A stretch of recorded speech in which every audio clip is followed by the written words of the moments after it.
Okay, lastly, like I was saying, the reason I think that the independence and a man not being able to control a woman come into the situation because a lot of men, when they hit independence, because they want to lead in relationships controlling. A man would rather control a woman before he provide for her.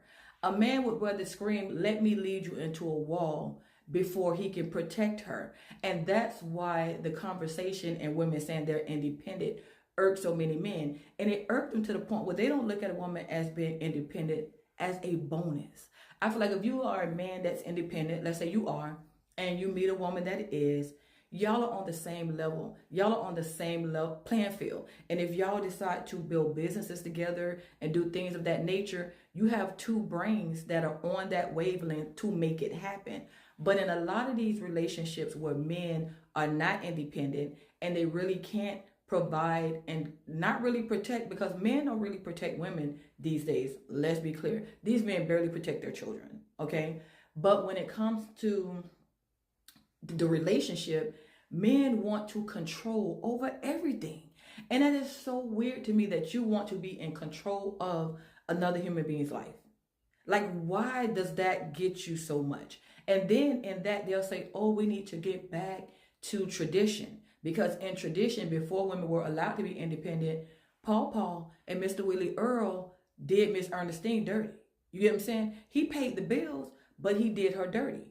So these men literally, when they say tradition, they literally want you in the house, churning butter. They want to be able to cheat in peace. They want to do you dirty, abuse you, and do all these other things, have kids across town.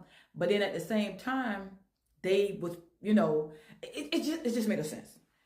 Stop trying to control women. If you meet a woman and she say she's independent, let her be independent in peace. And if you are a man that don't like that, walk away. You don't have to have a conversation with that woman, well, I wish it was in traditional times, because if we were, y'all men wouldn't even be able to sustain a household, because as quiet as it's kept, especially in our community, a lot of y'all just ain't doing it.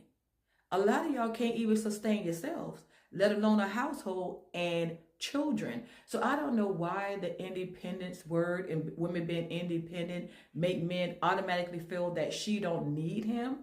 Independent women want a man, but she want him to be independent. She want him to be able to lead properly, and she will submit naturally if he can. But that's just my take on independence and a woman being independent and how it is so triggering to a lot of men. I feel like it should not trigger you. It should actually make you feel like, okay, she got her shit together, because if you're an independent man, you have your shit together as well.